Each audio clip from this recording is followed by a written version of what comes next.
Dokter cantik itu tertawa sinis melihat seorang OB berani mengoreksi caranya menangani pasien sekarat. Dengan nada menghina, ia berteriak, "Jika kau bisa menyelamatkannya, aku akan menikahimu." Tak disangka, pria yang ia anggap office boy itu pun menyelamatkan pasien dengan sempurna. Siapa sebenarnya dia? Sebelum mulai ceritanya, coba tuliskan asal daerah kalian dari mana saat menonton video ini. Dan jangan lupa untuk like dan subscribe, agar channel ini semakin berkembang dan membagikan kisah-kisah menarik lainnya. Sekarang mari kita mulai ceritanya.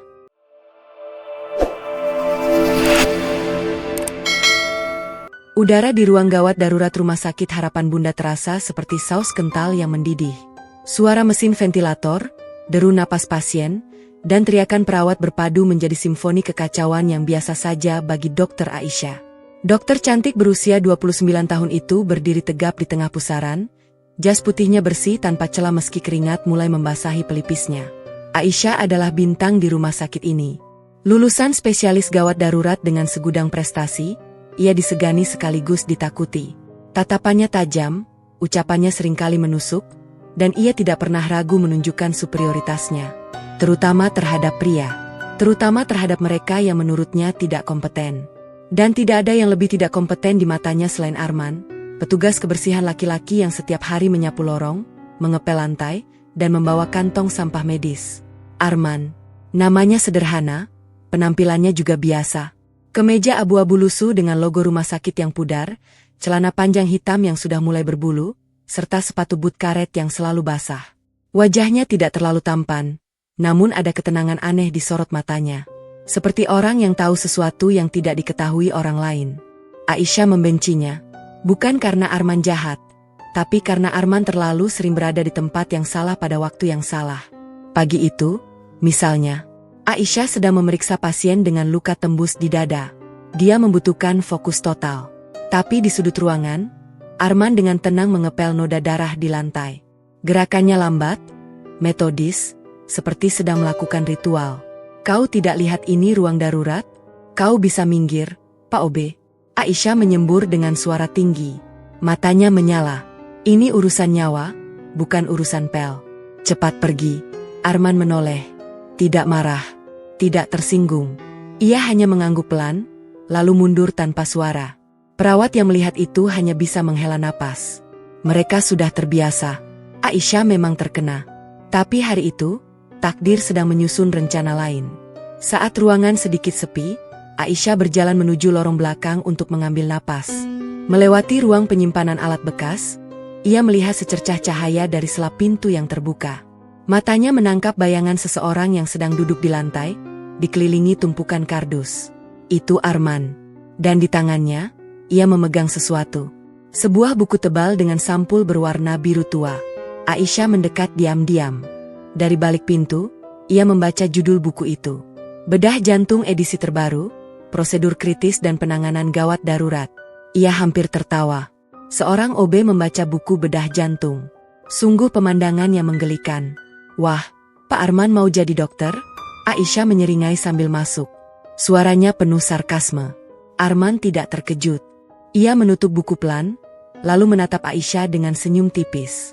"Buku itu," kata Aisyah sambil mengambil alih, "hanya untuk dokter spesialis. Kau tidak akan mengerti satu halaman pun." Arman berdiri. Ia tidak membantah. "Maaf mengganggu, dokter." Aisyah terus menusuk. "Kenapa tidak belajar menyapu yang benar saja? Atau membaca resep pemutih lantai? Itu lebih sesuai." Arman hanya tersenyum.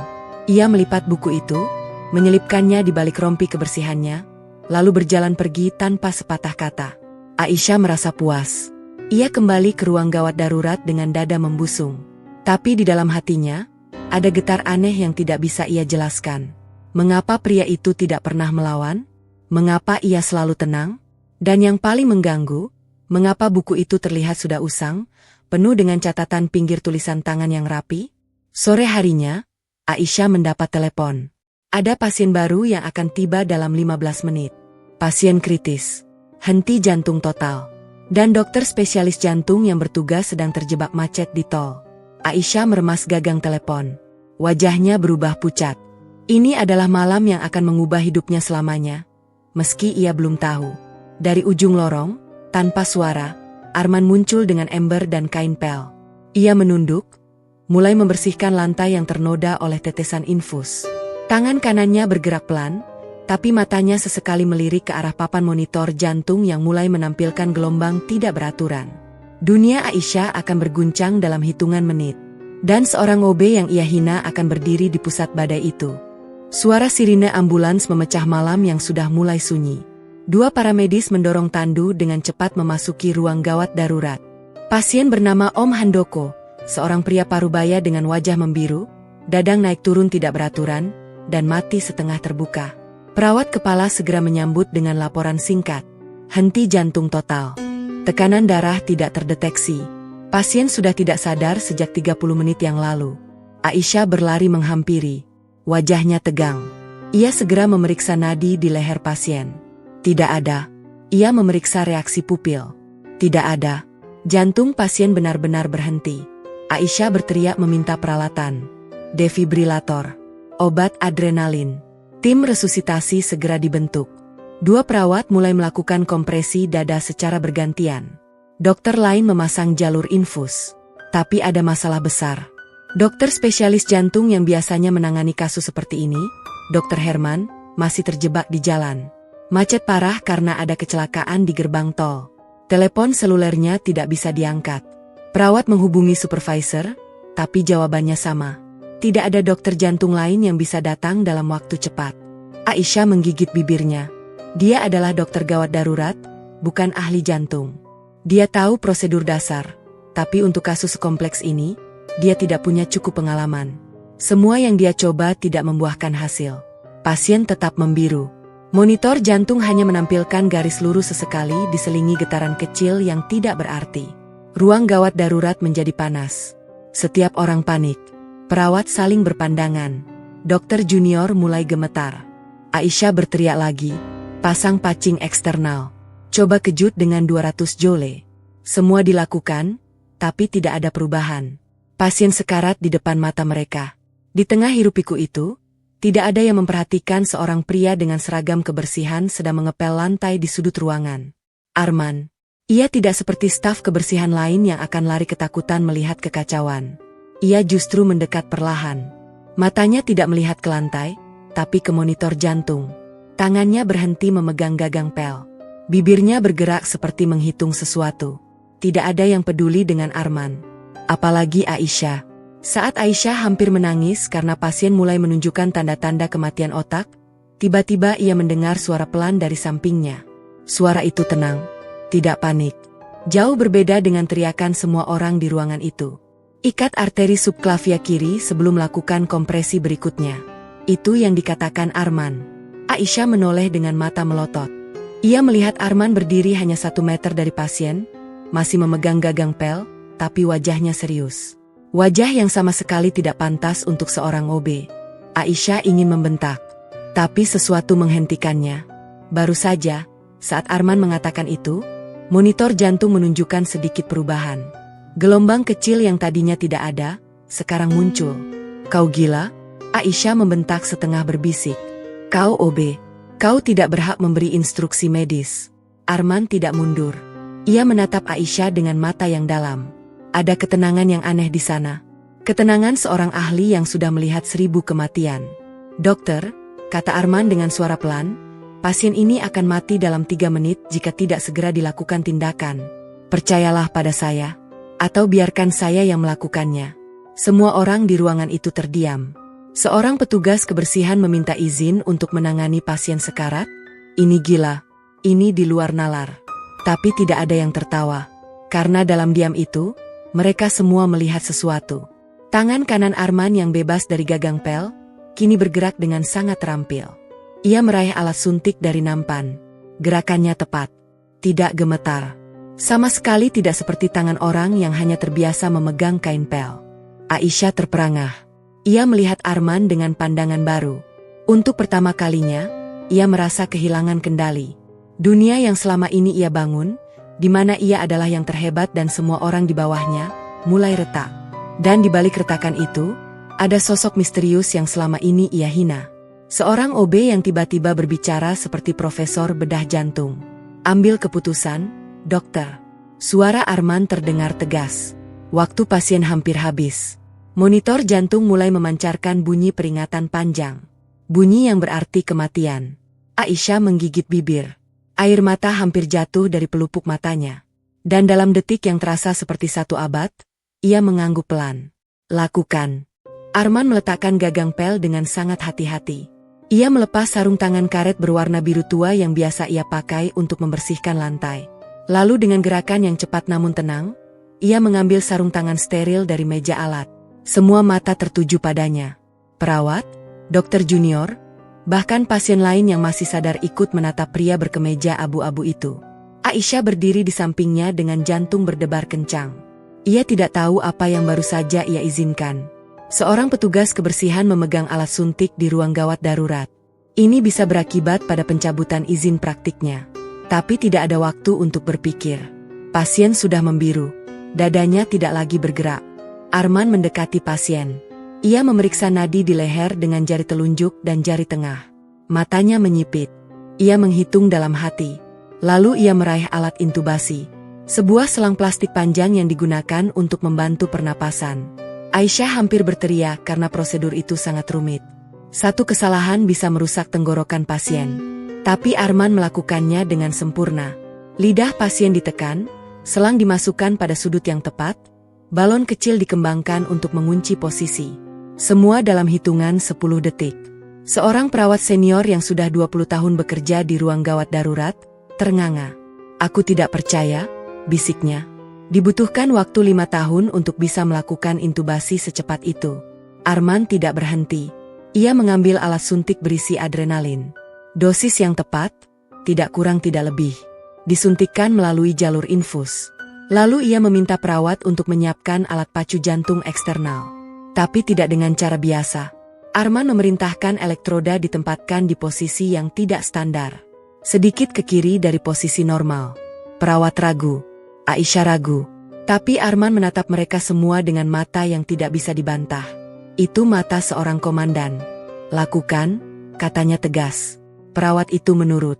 Begitu elektroda terpasang, Arman menekan tombol kejut. 1 kali, 2 kali, tidak ada respons. Aisyah mulai panik. Gagal, serunya. Pasien akan mati. Arman tidak menjawab. Ia mengatur ulang posisi elektroda, sedikit lebih tinggi, lalu menekan tombol lagi. Monitor jantung berbunyi. Bip, bip, bip. Detak jantung kembali muncul. Pelan, tidak beraturan, tapi nyata. Pasien menghela napas panjang. Warna biru di wajahnya mulai memudar, berganti dengan merah muda pucat. Oksigen dalam darah meningkat perlahan. Pasien masih belum sadar, tapi dia hidup. Dia selamat. Seluruh ruangan terdiam. Tidak ada yang bersorak. Tidak ada yang bertepuk tangan. Mereka semua terlalu terkejut untuk bereaksi. Seorang OB baru saja melakukan tindakan penyelamatan yang bahkan beberapa dokter spesialis akan kesulitan melakukannya. Di ruangan itu, yang terdengar hanya bunyi monitor jantung dan napas lega yang tertahan. Aisyah pucat pasi. Tangannya gemetar. Ia menatap Arman yang kini melepas sarung tangan steril dan kembali memakai sarung tangan karet birunya. Wajah Arman tetap datar. Tidak ada rasa bangga. Tidak ada senyum kemenangan.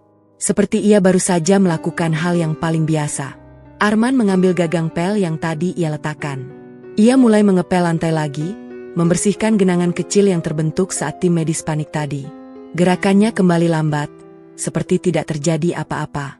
Tapi Aisyah tidak bisa diam. Rasa malu, marah, takut, dan kagum bercampur jadi satu di dadanya. Ia tidak bisa menerima bahwa seorang pria rendahan yang ia hina setiap hari, ternyata memiliki kemampuan di atas dirinya. Dan dalam ledakan emosi yang tidak terkendali, mulutnya berkata sesuatu yang akan mengubah hidup mereka selamanya.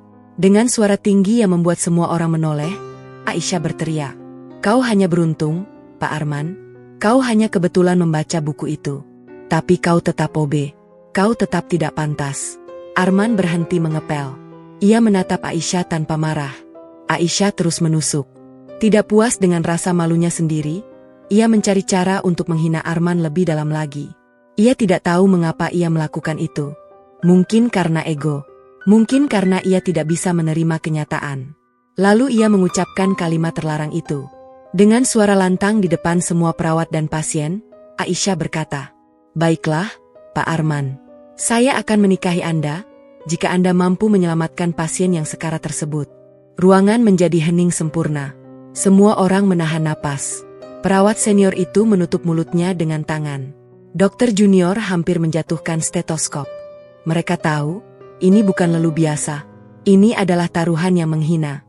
Sebuah pernyataan yang merendahkan martabat seorang pria hanya karena seragamnya. Dan Arman, pria yang selama ini tidak pernah marah, tersenyum tipis. Senyum yang membuat Aisyah merinding. "Baik, Dokter Aisyah." Senyum itu melebar. "Saya terima taruhannya."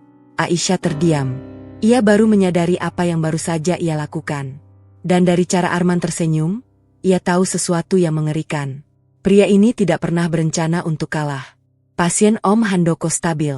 Tim medis memindahkannya ke ruang intensif untuk perawatan lanjutan. Namun di ruang gawat darurat, suasana masih tegang seperti kabel listrik yang siap menyala. Semua orang masih terdiam. Tatapan mereka bergantian dari Aisyah ke Arman, lalu kembali ke Aisyah. Aisyah merasa dadanya sesak. Ia baru sadar bahwa ia baru saja mengucapkan sumpah pernikahan sebagai bentuk hinaan di depan puluhan saksi. Dan Arman menerimanya dengan tenang, dengan senyum yang tidak bisa ia baca. Apakah itu senyum kemenangan, senyum ejekan, atau senyum tulus yang justru membuat Aisyah semakin marah? Aisyah mengambil langkah mundur. Ia menggenggam stetoskop di lehernya erat-erat, seperti benda itu bisa melindunginya dari kenyataan pahit. "Tidak," katanya keras. Suaranya sedikit bergetar. "Tidak mungkin. Itu hanya gurauan. Tidak ada pernikahan. Kau tetap OB rendahan. Dan aku tetap dokter. Tidak akan ada yang berubah." Arman tidak menjawab. Ia hanya mengangguk pelan, lalu melanjutkan mengepel lantai. Gerakannya kembali lambat dan tenang. Seolah apa yang baru saja terjadi hanyalah angin lalu. Tapi Aisyah tahu itu tidak sesederhana itu. Dari cara perawat senior menatapnya dengan pandangan iba, dari cara dokter junior menghindari kontak mata, Aisyah tahu ia telah melakukan kesalahan besar. Esok harinya, Aisyah datang lebih pagi dari biasanya. Ia langsung menuju kantor personalia. Ia ingin memecat Arman. Itu satu-satunya cara untuk menghapus malu. Jika Arman tidak lagi bekerja di rumah sakit ini, maka taruhan itu akan lenyap dengan sendirinya. Tidak ada saksi, tidak ada bukti, semua bisa dilupakan. Aisyah masuk ke ruangan kepala bagian sumber daya manusia, Bu Retno. Seorang wanita parubaya dengan kacamata tebal dan rambut disanggul rapi. Aisyah langsung menyampaikan maksudnya. "Saya ingin petugas kebersihan bernama Arman segera dipecat. Tidak perlu proses panjang. Cari saja alasan apapun." Bu Retno terdiam. Ia membuka berkas data Arman di komputernya. Matanya membaca layar berulang kali. Alisnya berkerut. Wajahnya berubah bingung. Lalu ia menatap Aisyah dengan ekspresi aneh. "Maaf, Dokter Aisyah." Suara Bu Retno hati-hati. "Saya tidak bisa memproses pemecatan saudara Arman." Aisyah terkejut. "Maksudnya? Saya kepala gawat darurat. Saya punya hak untuk menolak staf yang tidak kompeten. Orang itu bukan staf medis. Dia hanya petugas kebersihan. Saya bisa menggantinya kapan saja." Bu Retno menggeleng. "Ada arahan khusus dari Direktur Utama, Dokter. Semua data personalia saudara Arman tidak bisa diakses oleh tingkat manajemen bawah. Hanya Direktur Utama dan Dewan Komisaris yang punya akses penuh. Saya sendiri tidak tahu detail riwayatnya." Aisyah terdiam. "Tidak bisa diakses? Apa maksudnya?"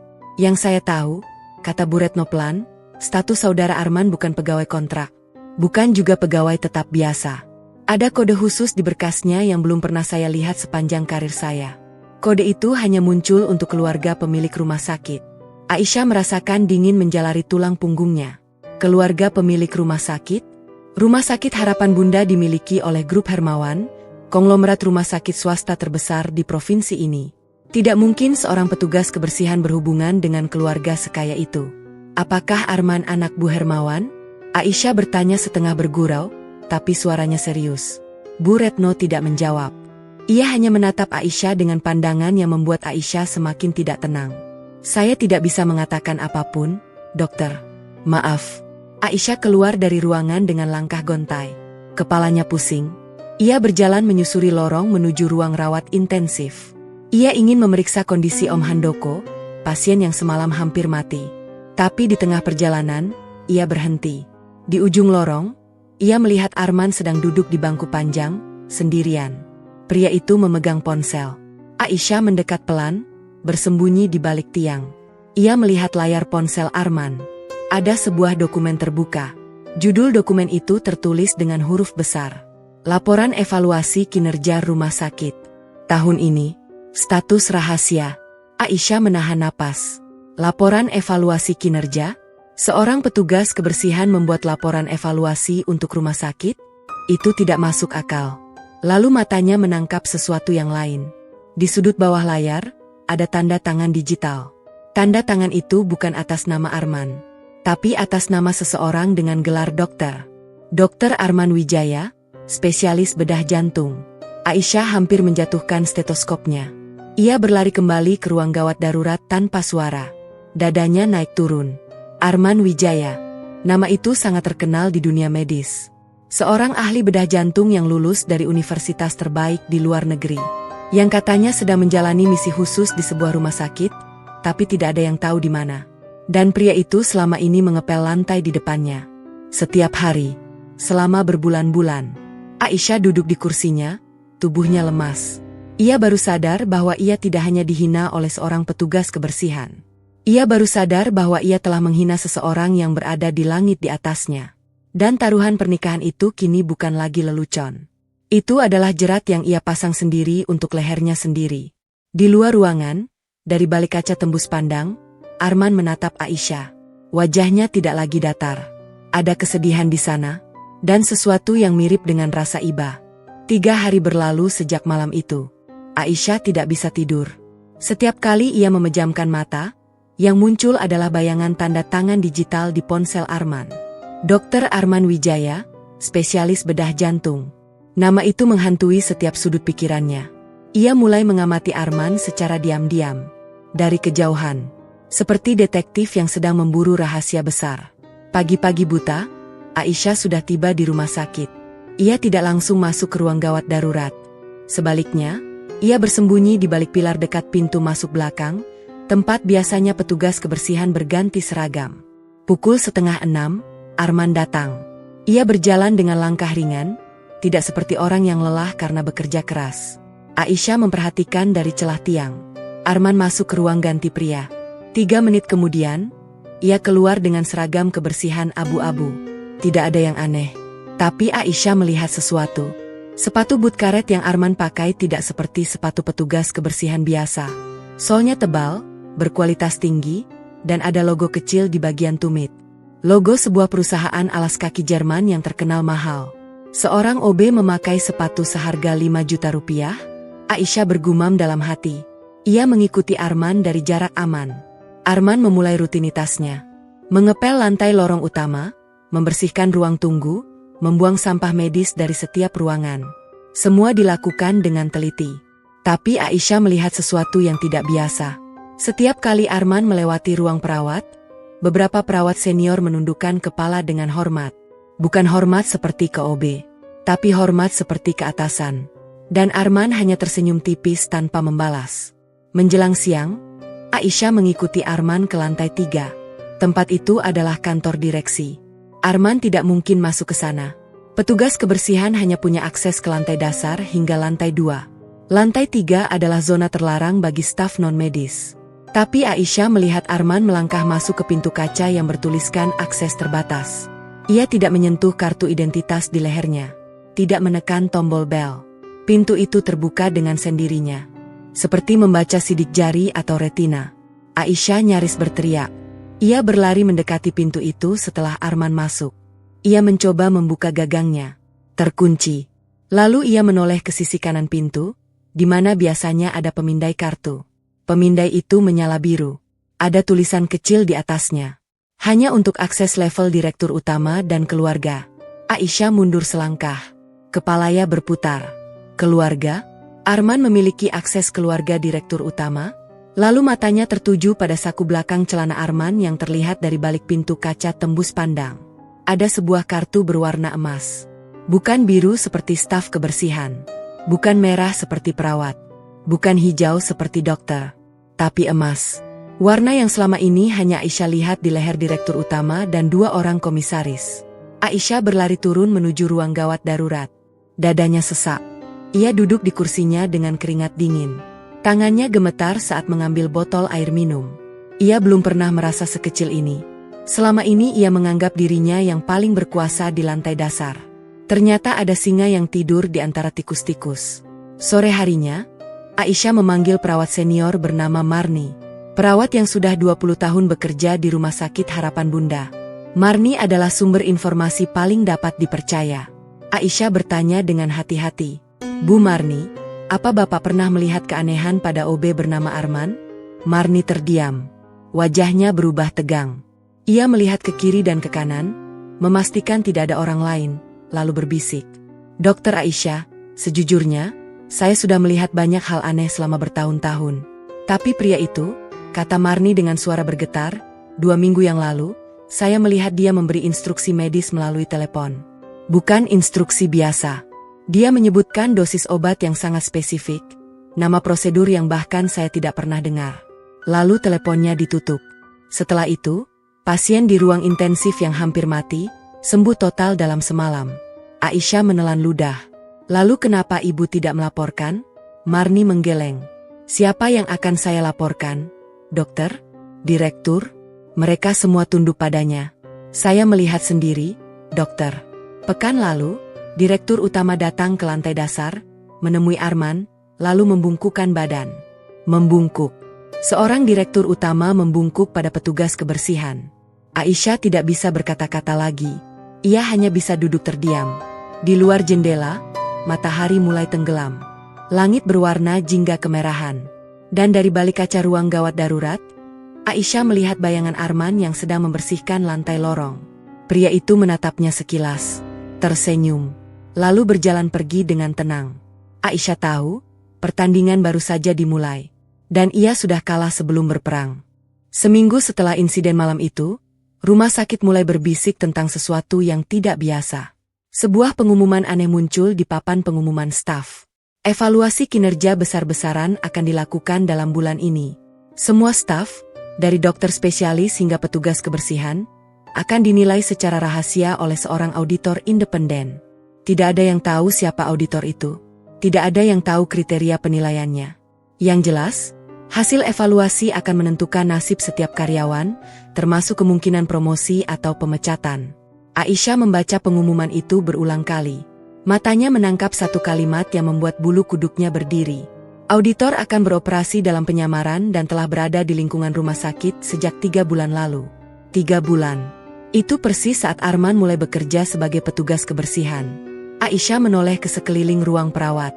Semua orang sibuk dengan tugas masing-masing. Tapi ia bisa merasakan kegelisahan di udara. Perawat yang biasanya santai kini mondar-mandir gelisah. Dokter junior yang suka bercanda kini diam 1000 bahasa. Bahkan kepala instalasi gawat darurat, Dr. Budi, terlihat tegang saat membaca pengumuman itu. Aisyah mengambil keputusan. Ia harus memastikan kecurigaannya. Ia tidak bisa terus-menerus hidup dalam ketidakpastian. Maka ia menyusun rencana. Sebuah rencana sederhana namun berbahaya. Ia akan memancing Arman dengan sebuah kasus fiktif. Jika Arman benar-benar auditor dan dokter spesialis, maka ia akan bereaksi dengan cara yang tidak bisa ia sembunyikan. Siang itu, Aisyah sengaja meninggalkan sebuah berkas medis di meja ruang perawat. Berkas itu berisi data pasien palsu. Seorang wanita hamil dengan kelainan jantung langka yang membutuhkan operasi darurat. Aisyah menuliskan detail medis yang rumit, termasuk istilah-istilah yang hanya diketahui oleh dokter spesialis jantung. Ia juga menuliskan kesalahan prosedur yang disengaja. Sebuah dosis obat yang terlalu tinggi untuk pasien dengan berat badan tertentu. Ia sengaja meninggalkan berkas itu terbuka di meja, lalu pura-pura pergi ke kamar mandi. Dari balik cermin 2 arah di lorong, ia mengawasi. Arman muncul 5 menit kemudian dengan ember dan kain pel. Ia mulai mengepel lantai di sekitar meja perawat. Gerakannya lambat, tidak mencurigakan. Tapi Aisyah melihatnya. Arman berhenti sejenak di samping meja. Matanya melirik ke berkas terbuka itu. Ia membaca. Wajahnya tidak berubah. Lalu ia melanjutkan mengepel. Tapi Aisyah tahu. Tangan kanan Arman yang memegang gagang pel itu, berhenti bergerak sepersekian detik lebih lama dari yang seharusnya. Seperti otaknya sedang memproses informasi berbahaya. Setelah Arman pergi, Aisyah kembali ke meja perawat. Berkas itu masih di tempatnya. Namun ada sesuatu yang berbeda. Di sudut kertas, dekat kolom dosis obat, ada coretan kecil. Sangat kecil. Hampir tidak terlihat. Coretan itu berbentuk tanda tanya dan satu kata. Bahaya. Aisyah tersenyum tipis. Seorang OB tidak akan tahu bahwa dosis obat dalam berkas itu berbahaya. Seorang OB tidak akan peduli. Tapi Arman tahu. Dan ia meninggalkan bukti. Sore harinya, Aisyah menghadang Arman di lorong belakang. Ia berdiri di depan pria itu dengan tangan bersilang. Matanya menatap tajam. Cukup, Pak Arman. Atau saya harus memanggil Anda dengan nama lain? Arman berhenti. Ia menatap Aisyah tanpa ekspresi. Maaf, dokter. Saya tidak mengerti. Aisyah mengeluarkan berkas medis palsu itu. Ia menunjukkan coretan kecil di sudutnya. Anda meninggalkan jejak. Anda tahu dosis itu berbahaya. Seorang OB tidak akan tahu itu. Anda bukan OB. Anda adalah auditor yang sedang menyamar. Anda bahkan mungkin lebih dari itu. Arman tersenyum. Senyum yang sama seperti malam itu. Senyum yang membuat Aisyah merinding. Dokter Aisyah, kata Arman pelan, menilai seseorang bukan dari seragamnya. Tapi dari integritasnya saat tidak ada yang melihat. Itu kalimat yang bagus. Saya bisa menulisnya di laporan evaluasi nanti. Aisyah terdiam. Matanya membesar. Laporan evaluasi. Jadi benar. Arman adalah auditor. Siapa Anda sebenarnya? Bisik Aisyah. Suaranya gemetar. Arman mendekat selangkah. Wajahnya kini serius. Tidak ada senyum. Tidak ada ejekan. Hanya kejujuran yang menyakitkan. Seseorang yang ingin rumah sakit ini memiliki dokter seperti Anda, Dokter Aisyah. Dokter yang kompeten. Dokter yang peduli. Dokter yang, meskipun kadang terlalu sombong, memiliki hati nurani yang tidak bisa dibohongi. Arman berbalik dan berjalan pergi. Namun sebelum menghilang di ujung lorong, ia menoleh. Laporan saya akan selesai minggu depan. Semoga keputusan saya tentang Anda tidak salah. Aisyah berdiri terpaku. Dadanya terasa seperti ditekan batu besar. Ia baru sadar bahwa selama ini ia tidak hanya sedang diawasi. Ia sedang dinilai. Setiap bentakan, setiap hinaan, setiap tindakannya terhadap Arman dan pasien, semuanya tercatat dalam laporan rahasia yang akan menentukan masa depannya. Dan yang paling menakutkan, ia tidak tahu apakah laporan itu akan membuatnya naik pangkat atau dipecat dengan malu. Di kejauhan, suara pelan gagang pel menyeret lantai terdengar sayup-sayup. Seperti detak hitungan mundur menuju klimaks yang tak terhindarkan. Malam itu, Aisyah tidak pulang ke apartemennya. Ia memilih duduk sendirian di ruang istirahat staf yang sudah sepi. Lampu hanya menyisakan satu bola cahaya redup di sudut langit-langit. Hujan deras mengguyur di luar, butir-butir air membasahi jendela kaca seperti air mata yang tak berhenti menangis. Aisyah memegang cangkir kopi yang sudah dingin. Ia tidak meminumnya. Ia hanya membutuhkan sesuatu untuk digenggam. Sesuatu yang bisa mengingatkannya bahwa ia masih nyata. Karena semenjak Arman masuk ke hidupnya, semua yang ia yakini mulai terasa palsu. Matanya kosong menatap hujan. Lalu perlahan, ingatan itu datang. Seperti banjir bandang yang meruntuhkan bendung yang selama bertahun-tahun ia bangun. 5 tahun lalu, Aisyah berusia 24 tahun. Ia baru saja lulus sebagai dokter umum dan sedang menjalani program pendidikan spesialis. Saat itu ia masih polos. Masih percaya bahwa cinta dan karir bisa berjalan beriringan. Ia bertunangan dengan seorang dokter bedah bernama Dr. Raka. Pria tampan, kaya, karismatik, dan sangat sombong. Dr. Raka adalah kebanggaan keluarga. Ia lulusan spesialis bedah dari universitas ternama. Ia selalu menjadi pusat perhatian di setiap pertemuan medis. Banyak pasien kaya yang mengantre untuk dioperasi olehnya. Aisyah bangga menjadi calon istrinya. Ia pikir ia beruntung. Tapi kebanggaan itu runtuh dalam satu malam. Suatu ketika, Dr. Raka menangani operasi darurat seorang pasien miskin yang terkena kecelakaan lalu lintas. Pasien itu tidak punya uang untuk membayar di muka. Tidak punya asuransi. Hanya membawa surat keterangan tidak mampu dari lurah setempat. Dr. Raka marah. Ia menolak mengoperasi pasien itu di ruang operasi utama. Ia menyuruh perawat memindahkan pasien ke ruangan kumuh di belakang, tanpa alat yang memadai. Operasi dilakukan setengah hati. Dokter Raka terburu-buru karena ada pasien kaya yang menunggu di ruang operasi lain. Operasi gagal. Pasien meninggal karena kehabisan darah. Bukan karena lukanya terlalu parah, tapi karena transfusi darah terlambat diberikan. Perawat sudah memperingatkan Dokter Raka, tapi ia tidak peduli. Ia lebih memilih menyelesaikan operasi cepat-cepat agar bisa ke pasien kaya yang akan membayar mahal. Aisyah mengetahui semuanya. Ia datang ke ruang operasi saat pasien itu sudah dingin. Darah masih mengalir dari luka yang tidak sempat dijahit sempurna. Mata pasien terbuka lebar, seperti bertanya mengapa Tuhan mengizinkan ini terjadi. Aisyah pingsan saat itu. Ia sadar di ruang perawat dengan kepala pusing. Dokter Raka tidak datang menjenguk. Ia sedang sibuk dengan pasien kaya yang operasinya berjalan lancar. Aisyah memutuskan pertunangan keesokan harinya. Ia tidak peduli dengan omongan orang. Ia tidak peduli dengan malu yang akan ditanggung keluarganya. Sejak saat itu, Aisyah bersumpah, ia tidak akan pernah percaya pada pria yang pintar tapi berkedok. Pada pria yang pandai di depan pasien, tapi kejam di belakang layar. Pada pria yang menggunakan gelarnya untuk menindas yang lemah. Dari situlah kebenciannya pada pria yang terlalu percaya diri berasal. Dari situlah ia selalu bersikap keras pada staf laki-laki yang dianggapnya tidak kompeten. Dari situlah ia membangun tembok setinggi langit agar tidak ada pria yang bisa menyakiti hatinya lagi. Tapi Arman berbeda. Arman tidak sombong meskipun jelas ia memiliki kemampuan di atas rata-rata. Arman tidak marah saat dihina setiap hari. Arman justru menyelamatkan pasien yang bahkan Aisyah sendiri hampir menyerah. Arman memperlakukan semua orang sama. Pasien kaya atau miskin, semuanya mendapatkan perhatian yang sama. Aisyah menggigit bibirnya hingga hampir berdarah. Air mata mulai mengalir di pipinya. Ia benci perasaan ini. Ia benci karena ia mulai memperhatikan Arman. Ia benci karena hatinya yang sudah mati selama 5 tahun, tiba-tiba berdetak lagi setiap kali melihat pria itu tersenyum. Tidak.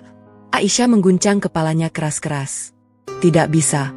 Aku tidak boleh jatuh cinta pada pria yang identitasnya saja masih misteri. Aku tidak boleh. Ini hanya ilusi. Dia pasti sama seperti Dokter Raka. Diam-diam kejam. Diam-diam sombong. Tapi di dalam hatinya yang paling dalam, ia tahu itu bohong. Aisyah menangis terseduh-seduh di ruang istirahat yang sepi. Hujan di luar semakin deras. Petir menyambar, diikuti suara gemuruh yang menggetarkan jendela. Tidak ada yang mendengarnya, tidak ada yang melihatnya. Ia menangis untuk masa lalunya yang hancur. Ia menangis untuk pria yang tidak pantas ia cintai. Dan ia menangis karena takut bahwa perasaan ini akan menghancurkannya untuk kedua kalinya. Di luar pintu ruang istirahat, tanpa suara, sesosok bayangan berdiri. Arman. Ia mendengar isak tangis Aisyah dari balik pintu. Tangannya tergenggam erat. Ada pergulatan besar di wajahnya. Ia ingin masuk. Ia ingin memeluk wanita itu dan mengatakan bahwa semuanya akan baik-baik saja. Tapi ia tidak bisa. Ia masih menyamar. Masih ada rahasia yang belum bisa ia ungkap. Jadi ia hanya berdiri di sana. Menahan diri. Merasakan sakit yang sama dari balik pintu yang tertutup. Arman berbisik pelan, nyaris tak terdengar. Maaf, Aisyah. Aku tidak bisa menjelaskan semuanya sekarang. Tapi suatu hari nanti, kau akan tahu. Bahwa tidak semua pria sama. Ia berjalan pergi meninggalkan ruang istirahat. Langkah kakinya berat. Hujan terus mengguyur tanpa ampun. 1 bulan berlalu sejak malam hujan itu. Aisyah dan Arman menjalani hari-hari dengan jarak yang canggung. Mereka tetap bertemu di lorong, di ruang gawat darurat, di ruang istirahat. Tapi tidak ada lagi hinaan dari Aisyah. Tidak ada lagi senyum misterius dari Arman. Yang ada hanya diam yang penuh dengan kata-kata yang tidak terucapkan. Namun takdir tidak memberi mereka waktu untuk berdiam diri terlalu lama. Hari itu, Rumah Sakit Harapan Bunda sedang dalam suasana berbeda. Ada pengamanan ketat di pintu masuk utama. Pria-pria berjas hitam dengan alat komunikasi di telinga berjaga di setiap sudut. Seorang pejabat tinggi negara, Bapak Sofwan, Ketua Dewan Perwakilan Rakyat Daerah Provinsi ini, sedang menjalani pemeriksaan rutin di lantai 4. Semua berjalan lancar hingga pukul 2 siang. Bapak Sofwan sedang memberikan pidato singkat di ruang pertemuan utama untuk para staf rumah sakit. Tiba-tiba, di tengah kalimat, wajahnya memucat. Tangannya meraih dada kirinya. Ia jatuh tersungkur di atas mimbar. Mikrofon jatuh dengan suara memekakkan telinga. Panik. Semua orang berteriak. Para ajudan berlarian. Petugas keamanan menghubungi tim medis. Ruangan yang tadinya tertib berubah menjadi kacau balau. Aisyah yang kebetulan berada di lorong dekat ruang pertemuan, langsung berlari masuk. Ia memeriksa nadi pejabat itu. Lemah, tidak teratur. Jantungnya berhenti beberapa detik lalu berdetak lagi dengan keras, lalu berhenti lagi. Ini adalah aritmia ganas yang bisa menyebabkan kematian mendadak. Kita harus segera ke ruang gawat darurat, teriak Aisyah. Bawa tandu. Cepat. Tapi Bapak Sofwan terlalu berat untuk dipindahkan dengan cepat. Setiap gerakan bisa memperparah kondisinya. Aisyah panik. Ia tahu persis apa yang terjadi. Ada cairan berlebih di selaput jantung yang menekan otot jantung sehingga tidak bisa berdetak normal. Kondisi ini disebut tamponade jantung. Satu-satunya cara menyelamatkannya adalah dengan melakukan perikardiosisis. Menusukkan jarum ke rongga dada untuk mengeluarkan cairan tersebut. Prosedur ini sangat berbahaya. Jarum hanya berjarak beberapa milimeter dari otot jantung. Satu kesalahan, jantung bisa tertusuk dan pasien mati seketika. Di rumah sakit ini, hanya dokter spesialis jantung yang berani melakukannya. Dan lagi-lagi, dokter spesialis jantung sedang bertugas di ruang operasi lain. Tidak bisa datang. Aisyah gemetar. Tangannya berkeringat. Di sekelilingnya, puluhan mata menatap. Para ajudan, petugas keamanan, perawat, bahkan beberapa pejabat lain yang ikut hadir. Semua menunggu keputusannya. Waktu terus berdetak. Wajah Bapak Sofwan semakin membiru. Aisyah hampir menyerah. Aku tidak bisa, bisiknya. Aku tidak pernah melakukan ini sendirian. Aku butuh dokter spesialis. Lalu dari kerumunan, suara yang sudah tidak asing lagi terdengar. Tenang, Dokter Aisyah. Ambil napas panjang. Arman muncul.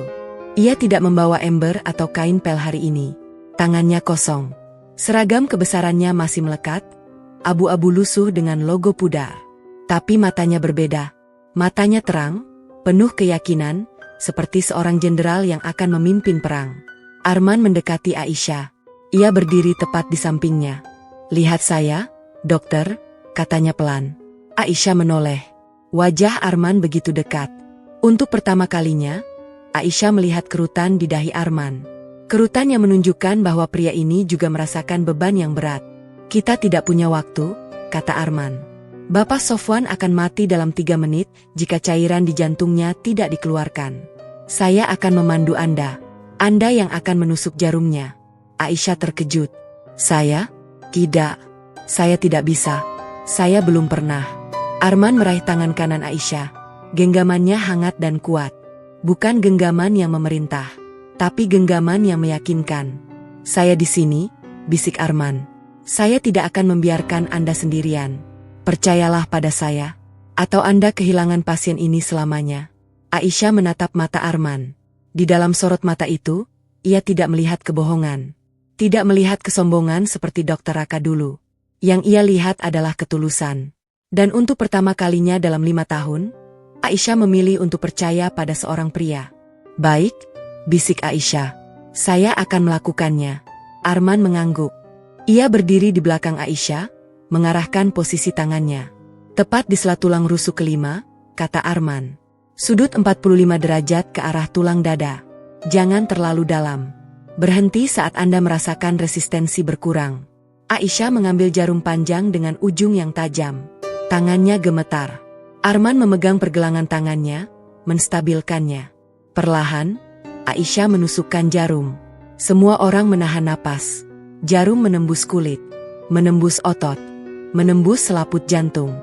Lalu Aisyah merasakannya, resistensi yang tiba-tiba menghilang. Ia telah mencapai rongga perikardium. Sekarang, kata Arman, tarik perlahan. Aisyah menarik piston jarum suntik. Cairan kemerahan mulai mengalir masuk ke dalam tabung. Sedikit demi sedikit, wajah Bapak Sofwan yang tadinya membiru, mulai berubah menjadi merah muda. Dadanya yang tadinya tidak beraturan, mulai teratur.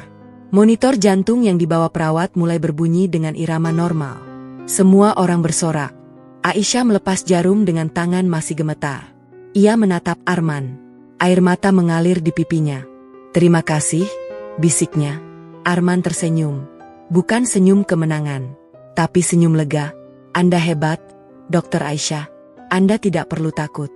Karena hati Anda lebih besar dari rasa takut Anda. Aisyah tersenyum menangis.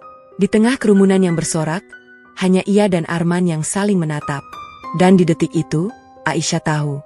Perasaannya bukan lagi sekadar penasaran. Ia jatuh cinta pada pria yang ia hina. Pria yang menyamar. Pria yang masih menyimpan 1000 rahasia. Dan itu sangat menakutkan. Bapak Sofwan selamat. Tim medis memindahkannya ke ruang intensif untuk perawatan lanjutan. Rumah sakit menghela napas lega. Pejabat tinggi itu akan hidup dan tidak ada skandal besar yang harus ditutup-tutupi. Namun di sudut ruangan yang sunyi, jauh dari hiruk-pikuk sorak-sorai, Aisyah duduk bersandar di dinding lorong belakang. Ia menangis. Bukan tangis bahagia. Bukan juga tangis takut. Ini adalah tangis lega yang bercampur dengan rasa malu yang sangat dalam. Selama ini ia menganggap dirinya paling hebat. Ia selalu yakin bahwa ia tidak membutuhkan siapapun. Namun hari ini, seorang pria dengan seragam kebersihan yang ia hina setiap hari, telah menyelamatkan karirnya. Jika Arman tidak ada, Aisyah mungkin sudah kehilangan pasien penting itu. Dan karirnya akan hancur. Aisyah menyandarkan kepalanya ke dinding. Air mata terus mengalir. Ia tidak peduli jika ada yang melihat. Biarlah. Biarlah semua orang tahu bahwa dokter Aisyah yang sombong itu akhirnya jatuh. Bukan jatuh dari jabatan, tapi jatuh hatinya pada seseorang yang tidak pernah ia duga. Lalu ia mendengar langkah kaki mendekat. Suara sepatu but karet yang gesit namun pelan. Aisyah tidak perlu menoleh. Ia sudah tahu siapa itu. Arman duduk di sampingnya. Tidak terlalu dekat. Tidak terlalu jauh. Jarak yang sempurna untuk menunjukkan rasa hormat, namun tetap peduli. Diam-diam, ia menyodorkan sebotol air mineral. Belum dibuka. Masih dingin. Aisyah menerimanya dengan tangan gemetar. Ia membuka tutup botol, meminum seteguk, lalu menutupnya kembali. Keduanya terdiam. Suara mesin pendingin ruangan di kejauhan terdengar seperti lagu sendu yang mengiringi malam. Aisyah akhirnya angkat bicara.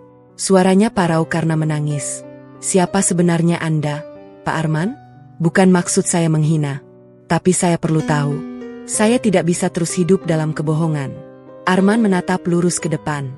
Tidak menatap Aisyah. Wajahnya tenang, namun ada getaran kecil di sudut bibirnya. Seseorang yang ingin rumah sakit ini memiliki dokter seperti Anda, Dokter Aisyah. Hati yang baik. Itu jawaban saya dulu. Dan itu masih benar sampai sekarang. Aisyah menggeleng. Tidak cukup. Itu bukan jawaban. Saya perlu nama. Saya perlu gelar. Saya perlu tahu apa hubungan Anda dengan direktur utama. Saya perlu tahu mengapa kartu akses Anda berwarna emas. Saya perlu tahu mengapa Bu Retno tidak bisa memecat Anda. Saya perlu tahu semuanya. Arman menarik napas panjang. Ia memejamkan mata sejenak, seperti sedang berdoa meminta kekuatan. Dokter Aisyah, kata Arman pelan, saya mengerti rasa penasaran Anda. Saya mengerti kemarahan Anda. Tapi percayalah, saat ini bukan waktu yang tepat untuk saya menjelaskan semuanya. Ada beberapa hal yang harus saya selesaikan terlebih dahulu. Aisyah tersentak. Bukan waktu yang tepat? Kapan waktu yang tepat? Saat saya sudah gila karena penasaran? Saat saya sudah kehilangan akal sehat? Arman tersenyum tipis. Senyum yang sama seperti malam pertama. Senyum yang membuat Aisyah ingin memukulnya sekaligus memeluknya. Anda tidak akan kehilangan akal sehat, Dokter Aisyah. Anda terlalu kuat untuk itu. Aisyah terdiam. Ia tidak tahu harus marah atau tersanjung. Pria ini selalu punya cara untuk membuatnya bingung. Arman berdiri. Ia menepuk debu dari celananya. Sebelum berjalan pergi, ia menoleh. Satu hal yang bisa saya katakan, Dokter Aisyah. Saya tidak pernah menyesali keputusan saya untuk menyamar. Bahkan ketika Anda menghina saya setiap hari. Bahkan ketika Anda meremehkan saya. Karena dari semua itu, saya belajar satu hal. Apa? Bisik Aisyah. Bahwa Anda, Dokter Aisyah, adalah dokter yang hebat. Bukan karena gelar Anda. Bukan karena kecantikan Anda. Tapi karena di saat genting seperti hari ini, Anda memilih untuk percaya pada orang lain. Dan itu, kata Arman dengan mata berbinar, adalah tanda keberanian sejati.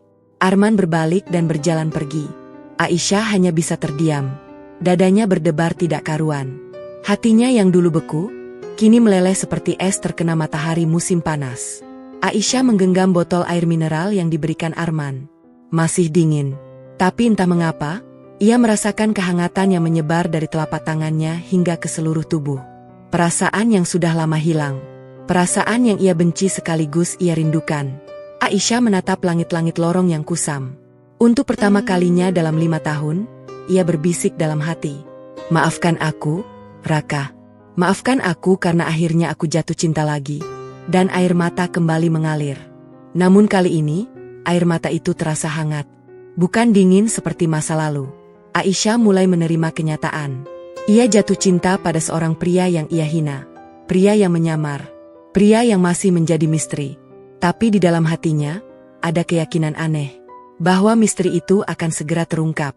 Dan ketika itu terjadi, tidak ada yang bisa menghentikan apa yang akan datang selanjutnya. Rasa penasaran Aisyah tidak bisa lagi dibendung. Setiap malam ia memikirkan Arman. Setiap pagi ia mencari bayangan pria itu di antara kerumunan staf. Tapi Arman selalu muncul dan pergi seperti hantu. Tidak bisa diprediksi, tidak bisa dilacak. Suatu malam, Aisyah memutuskan untuk tidak pulang. Ia sengaja bersembunyi di ruang rapat kecil di lantai 3, ruangan yang jarang digunakan setelah pukul 9 malam. Dari sana, ia bisa melihat sebagian lorong belakang tempat Arman biasa beristirahat. Aisyah tidak tahu persis apa yang ia cari. Mungkin petunjuk, mungkin jawaban. Mungkin sepotong kebenaran yang selama ini ia dambakan. Pukul 11 malam. Rumah sakit mulai sepi. Pasien sudah tidur. Perawat hanya berjaga di ruang rawat inap. Aisyah duduk diam di balik kaca ruang rapat yang gelap. Ia hanya membuka sedikit tirai untuk mengintip. Lalu ia melihatnya. Arman keluar dari ruang ganti staf kebersihan. Tapi kali ini ia tidak memakai seragam abu-abu. Ia memakai kemeja putih rapi dan celana bahan hitam. Wajahnya yang biasanya tidak terlalu menonjol, kini tampak berbeda. Ada ketegasan di rahangnya. Ada kewibawaan di caranya berdiri. Arman berjalan menuju ruangan di ujung lorong. Ruangan yang selama ini Aisyah kira hanya gudang peralatan medis bekas. Tapi Arman mengeluarkan kartu berwarna emas, menempelkannya pada pemindai di samping pintu.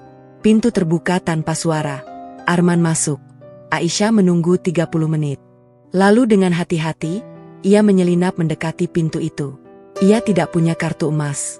Tapi secara ajaib, pintu itu tidak terkunci sepenuhnya. Mungkin Arman lupa.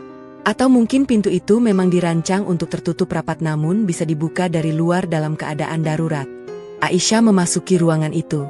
Matanya terbelalak. Di dalamnya bukan gudang. Ini adalah kantor mewah dengan perabotan kayu jati, komputer layar lebar, dan rak buku berisi ribuan literatur medis. Di dinding, tergantung foto seorang pria tua dengan jas putih yang sangat Aisyah kenali. Profesor Hermawan. Pemilik jaringan rumah sakit Harapan Bunda dan puluhan rumah sakit lainnya di seluruh negeri. Tapi yang membuat Aisyah hampir pingsan bukanlah foto itu. Di sudut ruangan, Arman sedang duduk di kursi eksekutif menghadap layar komputer. Di layar itu, tampak wajah seorang pria tua. Wajah yang sama persis dengan foto di dinding. Profesor Hermawan. Arman sedang melakukan video call. Aisyah bersembunyi di balik rak buku. Ia bisa mendengar suara Arman dengan jelas. Maaf, Ayah. Evaluasi kinerja di rumah sakit ini hampir selesai. Saya butuh 1 atau 2 minggu lagi untuk menyelesaikan laporan final. Suara dari komputer terdengar berat namun penuh wewenang. Bagaimana dengan dokter yang kau ceritakan itu? Dokter Aisyah? Arman menghela napas. Dia dokter yang hebat, Ayah. Kompeten, cerdas. Tapi dia memiliki luka masa lalu yang membuatnya sulit mempercayai pria. Aku sedang berusaha membantunya. Profesor Hermawan tersenyum. Apakah kau yakin hanya ingin membantu, Nak? Atau ada perasaan lain?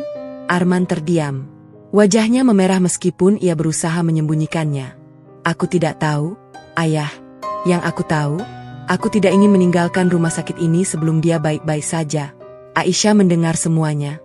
Jantungnya berdebar begitu keras sehingga ia khawatir Arman akan mendengarnya. Tangan dan kakinya lemas. Penglihatannya mulai berkunang-kunang.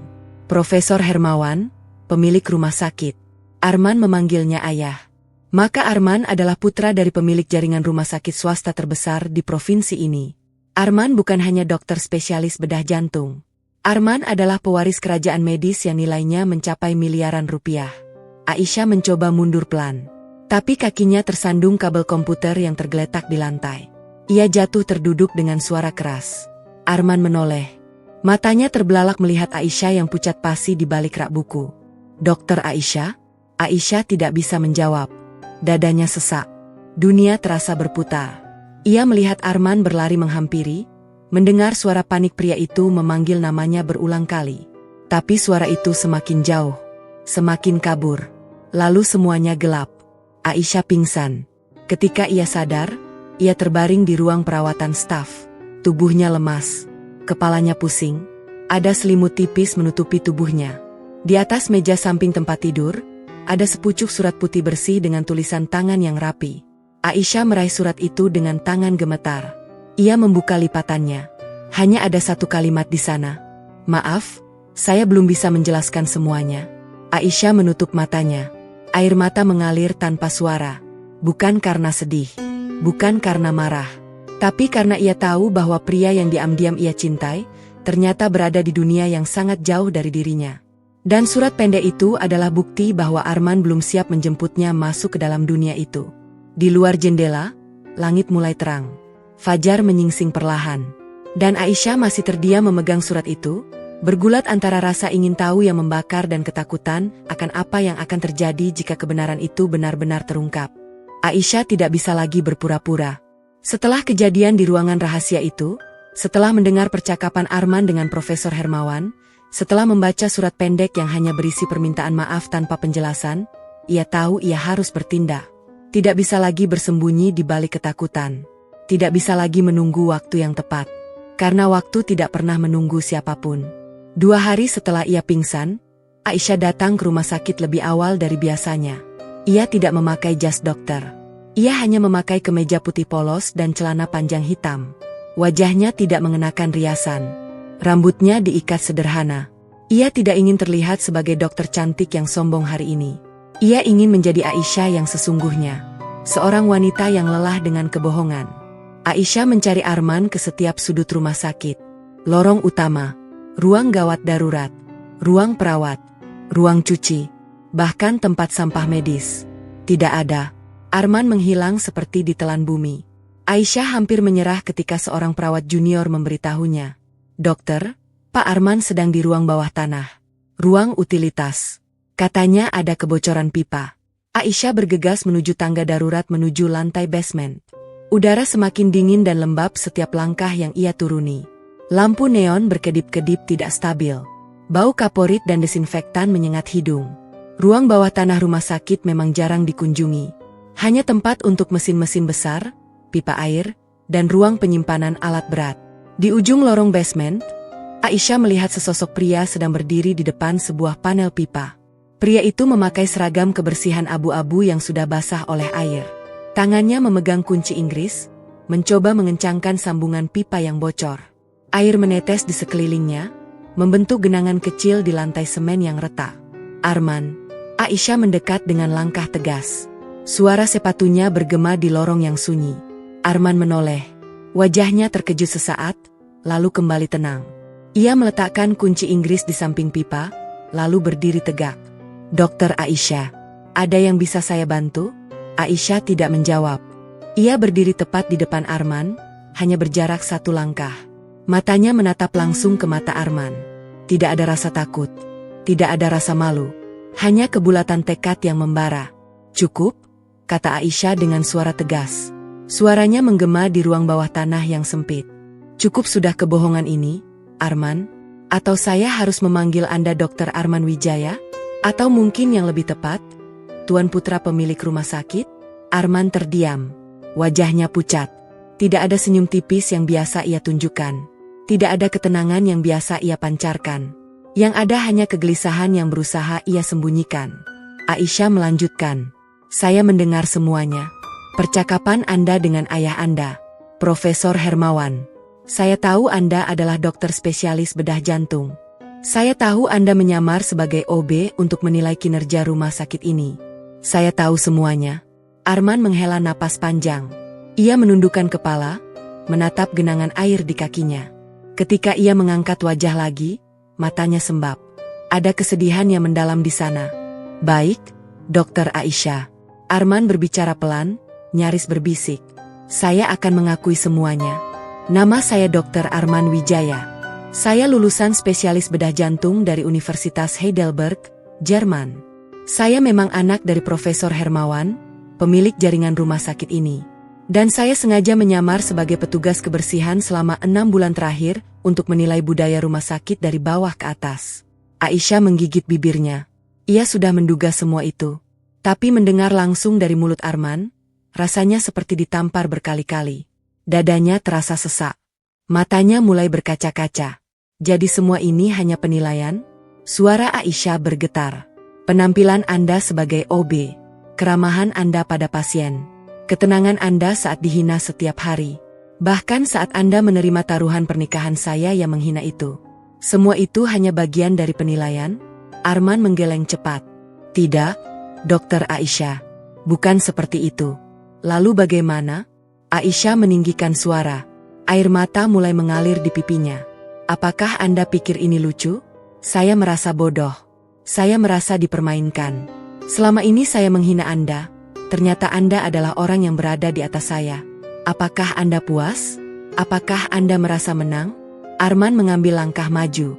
Aisyah mundur selangkah. Jangan dekati saya. Dokter Aisyah, tolong dengar saya. Tidak ada yang perlu didengar. Aisyah membalikkan badan. Ia ingin lari. Ia ingin pergi dari tempat ini dan tidak pernah kembali. Tapi Arman meraih pergelangan tangannya. Genggamannya lembut, namun tidak bisa dilepaskan. Dokter Aisyah. Suara Arman lirih, hampir seperti doa. Saya tidak pernah bermaksud mempermainkan Anda. Saya menyamar untuk menilai rumah sakit. Bukan untuk menilai Anda. Tapi ketika saya melihat Anda bekerja, ketika saya melihat Anda merawat pasien miskin dengan sepenuh hati, ketika saya melihat Anda marah karena peduli pada pasien, saya sadar bahwa penilaian saya terhadap Anda bukan lagi sebagai auditor, tapi sebagai manusia. Aisyah berhenti. Ia tidak menoleh. Tapi ia juga tidak melepaskan genggaman Arman. Apa maksud Anda? Bisik Aisyah. Arman menarik napas panjang. Maksud saya, Dokter Aisyah, bahwa taruhan pernikahan itu bukan lelucon bagi saya. Saya menerimanya bukan karena saya ingin mempermalukan Anda. Tapi karena sejak saat itu, saya sudah jatuh cinta pada Anda. Aisyah terpaku. Seluruh tubuhnya terasa panas dan dingin bergantian. Jantungnya berdetak begitu keras hingga ia bisa mendengar suaranya sendiri. Ia tidak tahu harus percaya atau tidak. Setelah semua kebohongan, setelah semua penyamaran, mungkinkah pria ini tulus? Aisyah melepaskan genggaman Arman dengan lembut. Ia menghapus air mata di pipinya, lalu menatap Arman dengan tatapan yang sulit diartikan. Saya tidak tahu harus berkata apa, kata Aisyah pelan. Saya merasa bodoh. Saya merasa marah. Tapi di saat yang sama, saya juga merasa ia berhenti, mencari kata yang tepat. Saya juga merasa bahwa saya mungkin memiliki perasaan yang sama. Arman terkejut. Matanya membesar. Benarkah?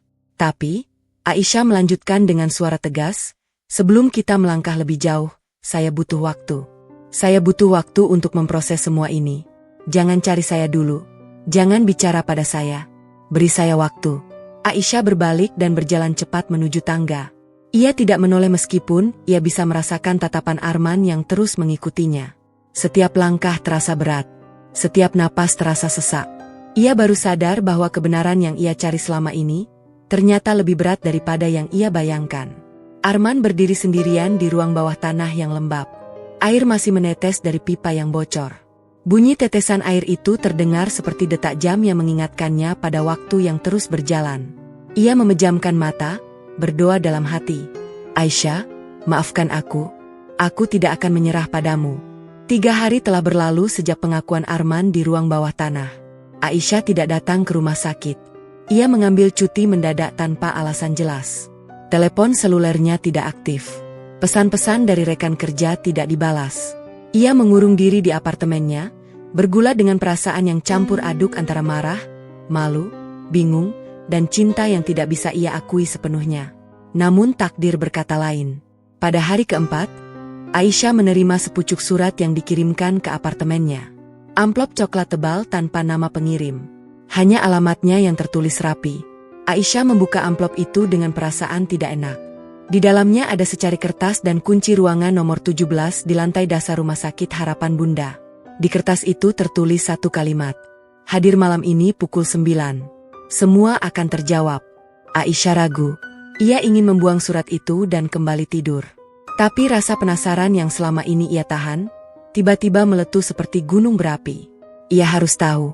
Ia harus mendapatkan jawaban. Maka malam itu, ia memarkir mobilnya di halaman belakang rumah sakit dan masuk melalui pintu darurat. Ruang nomor 17 ternyata bukan ruang perawatan biasa. Itu adalah ruang pertemuan kecil yang jarang digunakan. Saat Aisyah masuk, ia terkejut. Di dalam ruangan itu sudah ada 3 orang. Arman duduk di kursi sebelah kiri, wajahnya tegang. Di seberangnya duduk seorang pria tua dengan kemeja batik dan rambut putih yang disisir rapi. Pria itu tersenyum ramah pada Aisyah. Dan di kursi tengah, dengan selang infus masih menempel di lengan, duduk seorang pria yang sangat Aisyah kenali. Om Handoko, pasien yang nyaris mati di bab 3. Pasien yang diselamatkan oleh Arman. Pasien yang menjadi alasan di balik taruhan pernikahan itu. Aisyah membeku. Apa arti semua ini? Ia menatap Arman, lalu ke Om Handoko, lalu ke pria tua berbatik. Kenapa saya dipanggil ke sini? Kenapa pasien ini juga ada di sini? Dia seharusnya masih dirawat di ruang intensif. Om Handoko tertawa. Tawa yang tidak terdengar seperti tawa orang sakit parah. Aisyah, duduklah. Ada banyak yang perlu kau tahu malam ini. Arman berdiri, meraih tangan Aisyah, dan membimbingnya duduk di kursi yang tersedia. Aisyah melepaskan tangan Arman dengan kasar. Jangan sentuh saya. Saya belum memaafkan Anda. Pria tua berbatik itu angkat bicara. Suaranya berat dan berwibawa. Maaf, Dokter Aisyah. Perkenalkan, saya Profesor Hermawan, ayah dari Arman, pemilik rumah sakit ini. Saya yang meminta Anda datang malam ini. Aisyah terkejut. Profesor Hermawan, sosok legenda di dunia medis yang selama ini hanya ia lihat di foto dan berita, kini berdiri di depannya. Aisyah otomatis berdiri dan menundukkan kepala. Maaf, Profesor. Saya tidak tahu. Profesor Hermawan tersenyum. Tidak perlu sungkan. Duduklah. Mari kita bicara. Om Handoko kemudian maju selangkah. Aisyah, aku tahu kau bingung. Tapi dengarkan baik-baik. Namaku bukan Om Handoko. Nama asliku adalah Handoko Wijaya. Aku adalah kakak dari ayah Arman. Paman dari Arman. Dan aku juga paman dari mantan tunanganmu, Dr. Raka. Aisyah tersentak. Seluruh wajahnya memucat. Apa? Paman dari Dr. Raka? Maksudnya? Om Handoko menghela napas. Raka adalah anak dari saudariku, Aisyah. Aku tahu apa yang Raka lakukan padamu 5 tahun lalu. Aku tahu bagaimana ia mengabaikan pasien miskin hingga tewas. Aku tahu bagaimana ia menghancurkan hatimu. Dan aku malu.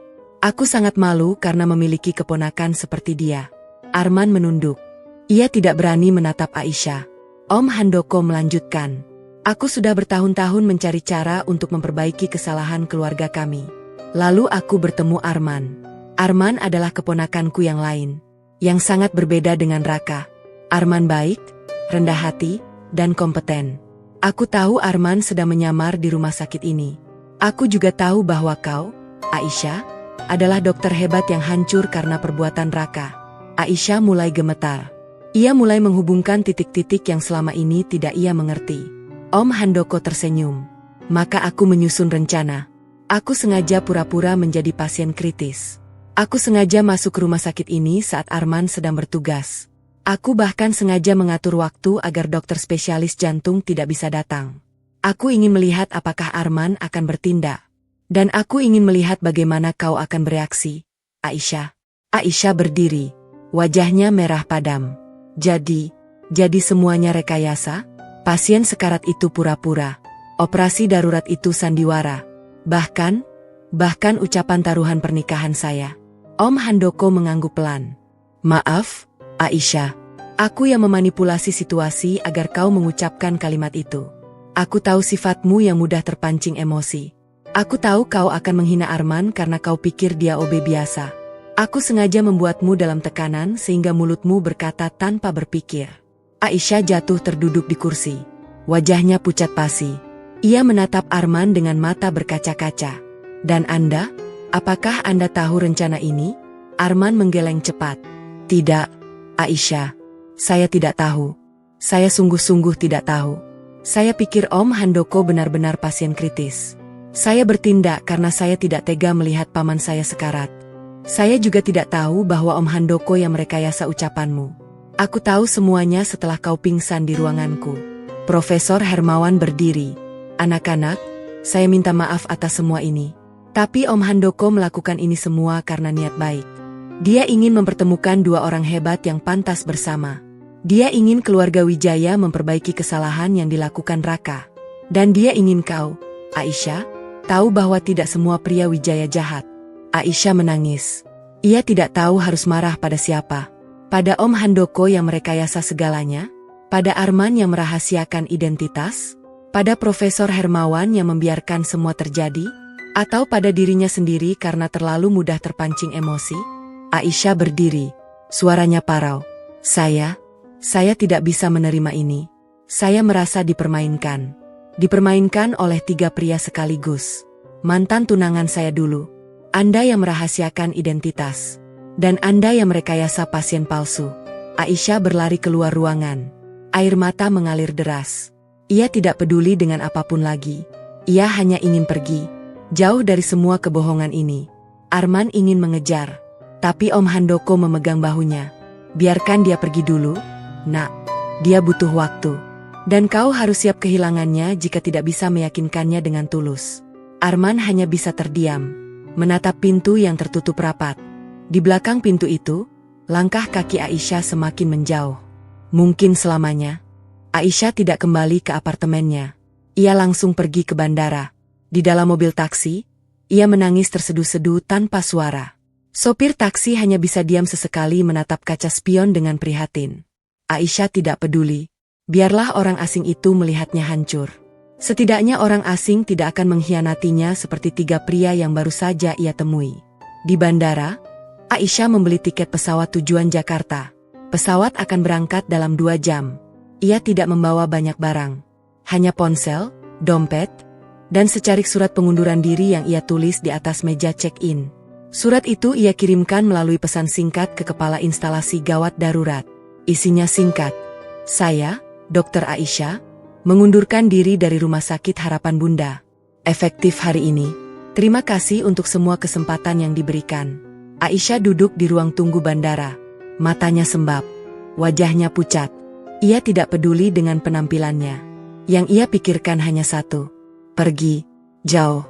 Tidak pernah kembali ke kota ini. Tidak pernah lagi melihat wajah Arman. Tidak pernah lagi mengingat taruhan memalukan itu. Tapi takdir berkata lain. Aisyah mendengar suara yang sangat ia kenali. Suara yang selama berbulan-bulan ia dengar setiap hari di rumah sakit. Suara yang kini terdengar parau dan putus asa. Aisyah. Aisyah menoleh. Jantungnya berhenti berdetak sepersekian detik. Arman berdiri di pintu masuk bandara. Kemejanya basah oleh keringat. Wajahnya merah karena berlari. Rambutnya berantakan. Ia tidak memakai seragam kebersihan abu-abu. Ia memakai jaket kulit hitam dan celana jeans. Untuk pertama kalinya, Aisyah melihat Arman sebagai pria biasa. Bukan OB. Bukan dokter spesialis. Bukan pewaris rumah sakit. Hanya pria yang sedang ketakutan kehilangan wanita yang ia cintai. Arman berlari mendekat. Orang-orang di bandara menoleh. Beberapa petugas keamanan mulai waspada.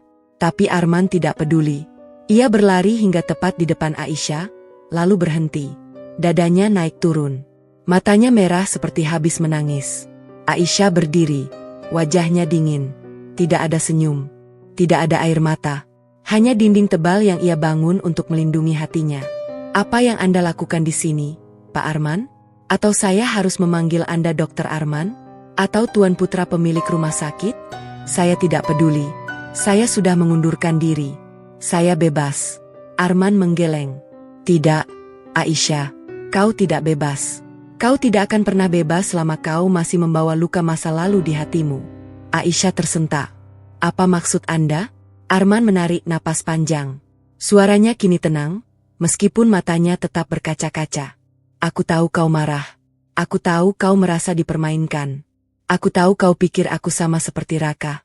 Tapi aku bukan Raka, Aisyah. Aku tidak pernah bermaksud menyakitimu. Aku menyamar karena aku ingin rumah sakit ini lebih baik. Bukan karena aku ingin mempermalukanmu. Aisyah membuang muka. Saya tidak peduli. Semua sudah terlambat. Tidak, kata Arman tegas. Tidak terlambat. Selama kau masih bernapas, selama hatimu masih berdetak, tidak ada yang terlambat. Aisyah, aku tidak datang ke sini karena taruhan. Aku tidak datang ke sini karena Om Handoko menyuruhku. Aku datang ke sini karena aku sendiri yang memilih. Aku memilih untuk mengejarmu. Bukan karena kau cantik. Bukan karena kau dokter hebat. Tapi karena aku melihat hatimu, Aisyah. Aku melihat bagaimana kau menangis di ruang istirahat karena mengingat pasien miskin yang tidak bisa kau selamatkan. Aku melihat bagaimana kau memarahi perawat yang lalai, bukan karena kau sombong, tapi karena kau takut pasien celaka. Aku melihat bagaimana kau merawat pasien tua yang tidak punya keluarga dengan penuh kasih sayang saat tidak ada yang melihat. Aisyah menggigit bibir. Air mata mulai menggenang di pelupuk matanya. Ia berusaha menahannya. Jangan bikin saya menangis di sini. Saya tidak mau. Arman maju selangkah. Aisyah mundur. Tapi Arman terus maju. Kali ini Aisyah tidak punya ruang untuk mundur lagi. Punggungnya menyentuh kursi bandara. Arman berdiri sangat dekat. Jarak hanya 1 lengan. Aku tidak butuh janji pernikahan hasil hinaanmu, Aisyah, bisik Arman. Aku butuh izinmu untuk mencintaimu sebagai diriku yang sebenarnya. Bukan sebagai OB. Bukan sebagai dokter spesialis. Bukan sebagai anak pemilik rumah sakit, tapi sebagai Arman. Pria yang jatuh cinta pada wanita yang kuat, cerdas, dan baik hati. Aisyah tidak bisa menahan air matanya lagi. Air mata mengalir deras di pipinya. Ia menutup wajahnya dengan kedua tangan. Bahunya bergetar karena isak tangis yang tertahan. Arman tidak bergerak. Ia tidak memeluk Aisyah. Ia hanya berdiri di sana, memberi ruang bagi Aisyah untuk memproses semuanya. 2 menit berlalu. Aisyah akhirnya menurunkan tangannya. Wajahnya basah. Make-upnya luntur. Tapi ia tidak peduli. Ia menatap Arman dengan mata yang masih basah. Kau sungguh pria yang aneh, bisik Aisyah. Aku menghinamu setiap hari. Aku meremehkanmu. Aku bahkan menganggapmu tidak berguna. Tapi kau tetap di sana. Kau tetap tenang. Kau tetap baik. Kenapa? Arman tersenyum. Senyum pertama yang benar-benar tulus sejak ia menyamar. Karena aku tahu, Aisyah, di balik topeng seorang dokter cantik yang sombong, ada seorang wanita yang terluka. Dan aku tidak ingin menambah lukanya. Aku ingin menyembuhkannya. Aisyah terdiam. Ia menatap Arman lama. Lalu tanpa sadar, bibirnya membentuk senyum kecil. Senyum pertama yang ia tunjukkan pada Arman tanpa rasa marah atau malu. Penerbangan ke Jakarta dipanggil melalui pengeras suara. Petugas bandara mengumumkan bahwa pesawat akan segera boarding. Aisyah menoleh ke arah pintu masuk. Lalu kembali menatap Arman. Aku harus pergi, bisik Aisyah. Arman mengangguk pelan. Matanya redup, tapi ia tidak menahan. Aku mengerti. Aisyah mengambil tas kecilnya. Ia berjalan menuju pintu boarding. 3 langkah, 4 langkah, 5 langkah. Lalu ia berhenti. Aisyah menoleh. Wajahnya masih basah oleh air mata. Tapi kali ini, ada sesuatu yang berbeda di matanya. Bukan keputusan untuk pergi, tapi keputusan untuk tinggal. Arman, panggil Aisyah. Arman menatap dengan harapan yang hampir padam. Aku belum bisa memaafkanmu sepenuhnya, kata Aisyah. Dan aku belum bisa menerima cintamu hari ini. Tapi aku juga tidak akan pergi. Aku akan kembali ke rumah sakit. Aku akan bekerja seperti biasa. Dan aku akan memberimu kesempatan untuk membuktikan bahwa kau berbeda dari Raka. Arman tersenyum. Senyum terbesarnya sepanjang malam itu. Matanya berkaca-kaca, tapi kali ini karena bahagia. Terima kasih, Aisyah. Aisyah berbalik dan berjalan keluar dari ruang tunggu bandara. Bukan menuju pesawat, tapi menuju pintu keluar. Menuju mobil Arman yang terparkir di luar. Menuju awal baru yang belum pasti, tapi setidaknya tidak lagi dihantui oleh kebohongan. Di belakangnya, Arman mengikuti dengan langkah ringan. Langit di luar bandara mulai terang. Fajar menyingsing perlahan. Seperti harapan yang mulai tumbuh di antara dua hati yang saling terluka, namun masih mau berusaha. Aisyah kembali ke rumah sakit Harapan Bunda keesokan harinya. Ia tidak lagi memakai wajah dingin yang dulu. Tidak lagi membentak staf. Tidak lagi menyembunyikan perasaannya di balik topeng kesombongan. Ia datang sebagai Aisyah yang baru. Lelah, terluka, tapi juga terbuka untuk kemungkinan baru. Namun menjadi baru tidak semudah membalikkan telapak tangan. Setiap kali Aisyah bertemu Arman di lorong, jantungnya berdebar tidak karuan. Setiap kali suara Arman terdengar di kejauhan, tangannya gemetar. Ia masih belum bisa memaafkan sepenuhnya. Luka karena kebohongan itu masih terlalu dalam. Tapi ia juga tidak bisa mengingkari bahwa di antara rasa sakit itu, ada getaran lain yang tidak bisa ia pungkiri. Suatu siang, setelah shift panjang selama 12 jam, Aisyah duduk sendirian di kantornya.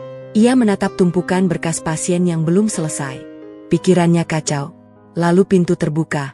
Arman masuk tanpa mengetuk. Ia sudah tidak memakai seragam kebersihan lagi. Sejak insiden bandara, Arman memutuskan untuk mengakhiri penyamarannya. Kini ia memakai jas dokter putih resmi dengan nama lengkap tertera di dada. Dr. Arman Wijaya, spesialis bedah jantung. Aisyah menatap jas putih itu. Rasanya asing. Arman yang dulu ia lihat dengan seragam abu-abu lusuh, kini berdiri di depannya dengan segala keagungan gelarnya. Dan itu justru membuat Aisyah semakin tidak nyaman. Ada yang bisa saya bantu, dokter? Suara Aisyah datar. Arman duduk di kursi di seberang meja. Aku ingin bicara, Aisyah, tentang kita. Aisyah meletakkan pulpennya. Ia menyender di kursi, menyilangkan tangan di dada. Baik, bicara. Arman menarik napas. Aku sudah bicara dengan ayahku. Aku memutuskan untuk tidak menerima jabatan direktur utama yang direncanakan untukku. Aisyah terkejut. Matanya membesar. Apa maksudmu? Aku akan mengundurkan diri sebagai pewaris, kata Arman tegas. Aku akan menjadi dokter biasa, seperti yang kau inginkan. Aisyah teringat pada syarat yang tidak pernah ia ucapkan dengan lisan, tapi selalu ia pikirkan dalam hati. Bahwa ia tidak akan bisa bersama Arman jika Arman masih menjadi putra mahkota rumah sakit. Karena itu berarti ia akan selalu menjadi istri seorang bos. Bukan rekan sejawat. Bukan mitra setara. Aisyah bangkit berdiri. Wajahnya tegang. Arman, aku tidak pernah memintamu mengundurkan diri. Itu bukan syarat. Tapi itu yang kau butuhkan, kata Arman pelan. Aku tahu, Aisyah. Aku tahu kau takut menjadi istri seorang pemilik rumah sakit. Kau takut kehilangan identitasmu. Kau takut dianggap menikah karena status. Dan aku menghormati itu. Aisyah menunduk. Matanya berkaca-kaca. Arman, kau tidak harus melakukan ini demi aku. Arman berdiri dan berjalan mendekati Aisyah. Ia mengangkat dagu Aisyah dengan lembut, memaksanya menatap matanya. Aku melakukan ini bukan demi kau, Aisyah. Aku melakukan ini demi aku. Karena aku tidak ingin menjadi pria yang kau benci. Aku ingin menjadi pria yang kau banggakan. Bukan karena jabatanku, tapi karena siapa aku. Aisyah tidak bisa berkata-kata. Air mata mengalir di pipinya. Ia merasakan ketulusan yang tidak bisa ia bantah. Tapi di saat yang sama, ia juga merasakan keganjilan. Ada sesuatu yang tidak beres. Lalu telepon berdering. Aisyah mengangkatnya. Itu panggilan dari Profesor Hermawan. Dokter Aisyah, saya dengar Arman ingin mengundurkan diri sebagai pewaris. Tolong jangan biarkan dia melakukan itu demi kau. Aisyah terkejut. Maaf, Profesor. Profesor Hermawan melanjutkan. Aisyah, saya sudah tua. Saya butuh Arman meneruskan rumah sakit ini. Dia adalah satu-satunya anak saya yang kompeten. Jika dia mengundurkan diri, rumah sakit ini akan hancur. Ribuan karyawan akan kehilangan pekerjaan. Pasien-pasien miskin yang selama ini kami bantu, akan kehilangan akses kesehatan. Aisyah terdiam. Ia menatap Arman yang masih berdiri di depannya. Arman tidak mendengar pembicaraan itu. Tapi Aisyah bisa melihat dari raut wajah Arman bahwa pria ini serius dengan keputusannya. Aisyah menutup telepon. Ia menatap Arman dalam-dalam. Permintaan saya tidak pernah untuk mengundurkan diri, Arman. Permintaan saya adalah agar kau jujur padaku. Agar kau tidak pernah lagi menyembunyikan siapa dirimu. Arman menggeleng. Tapi kau tidak akan pernah bisa menerima jabatanku, Aisyah. Aku tahu itu. Aisyah mengambil langkah maju. Ia meraih tangan Arman. Tangannya dingin, tapi genggamannya erat. Kau salah, Arman. Aku tidak akan pernah bisa menerima kebohongan. Tapi aku bisa menerima status. Karena status bukanlah siapa dirimu. Status hanyalah topeng yang orang lain kenakan padamu. Arman terperangah. Aisyah melanjutkan. Aku sudah lelah berlari dari masa lalu. Aku sudah lelah membenci semua pria karena satu pria brengsek. Aku sudah lelah menyembunyikan hatiku di balik tembok kesombongan. Aku menerima kau, Arman. Bukan sebagai OB, bukan sebagai dokter spesialis, bukan sebagai pewaris rumah sakit, tapi sebagai pria yang mengejarku ke bandara. Sebagai pria yang membiarkanku menangis tanpa menghakimi. Sebagai pria yang mengajarkanku bahwa cinta tidak membutuhkan taruhan. Arman terdiam. Matanya basah. Tangannya yang tergenggam oleh Aisyah mulai bergetar. Aisyah tersenyum. Senyum yang tulus. Senyum yang sudah lama tidak ia tunjukkan pada pria manapun. Jadi jangan mengundurkan diri. Jadilah direktur utama suatu hari nanti. Tapi jadilah juga suamiku. Jika kau mau. Arman tidak bisa berkata-kata. Ia hanya bisa menarik Aisyah ke dalam pelukannya. Pelukan yang erat. Pelukan yang melepaskan semua penat, semua kebohongan, semua luka yang telah mereka lalui bersama. Aku mau, bisik Arman di telinga Aisyah. Aku sangat mau. Aisyah memejamkan mata. Di dalam pelukan Arman, ia merasa aman. Untuk pertama kalinya dalam 5 tahun, ia merasa pulang. Di luar kantor, Profesor Hermawan yang diam-diam mengintip dari balik kaca, tersenyum puas. Ia mengangkat telepon dan menelepon Om Handoko. Mereka berhasil, Handoko. Anak-anak itu berhasil. Om Handoko tertawa di ujung telepon. Alhamdulillah. Atas izin Allah, semuanya indah pada waktunya. 1 tahun berlalu sejak malam di bandara itu. Rumah sakit Harapan Bunda berubah menjadi lebih baik. Suasana kerja yang dulu tegang karena ulah Aisyah yang suka membentak, kini berubah menjadi hangat dan penuh kekeluargaan. Aisyah belajar untuk lebih sabar. Ia tidak lagi menghina staf kebersihan. Bahkan ia sering terlihat berbincang ramah dengan mereka sambil minum kopi di ruang istirahat. Arman masih menjalankan tugasnya sebagai dokter spesialis bedah jantung. Namun ia juga mulai belajar manajemen rumah sakit dari ayahnya, Profesor Hermawan. 2 tahun lagi, ia akan resmi menjabat sebagai direktur utama. Tapi ia tidak terburu-buru. Ia ingin memastikan bahwa setiap perubahan yang ia buat benar-benar berpihak pada pasien, terutama pasien miskin yang selama ini menjadi perhatian utamanya. Hari itu, seluruh keluarga besar rumah sakit Harapan Bunda berkumpul di halaman belakang rumah sakit. Bukan untuk rapat kerja, bukan untuk evaluasi kinerja, tapi untuk sebuah resepsi pernikahan. Pernikahan Dr. Aisyah dan Dr. Arman Wijaya. Dekorasi sederhana namun elegan. Balon putih dan krem menghiasi setiap sudut. Kursi-kursi berjajar rapi menghadap ke pelaminan yang dihiasi bunga melati dan anggrek. Para tamu mulai berdatangan. Perawat, dokter, staf kebersihan, hingga pasien yang sudah sembuh turut hadir. Semua tersenyum. Semua bahagia. Aisyah berjalan di pelaminan dengan gaun putih sederhana. Tidak berlebihan. Tidak mewah. Hanya gaun polos dengan kerudung panjang yang menutupi rambut hitamnya.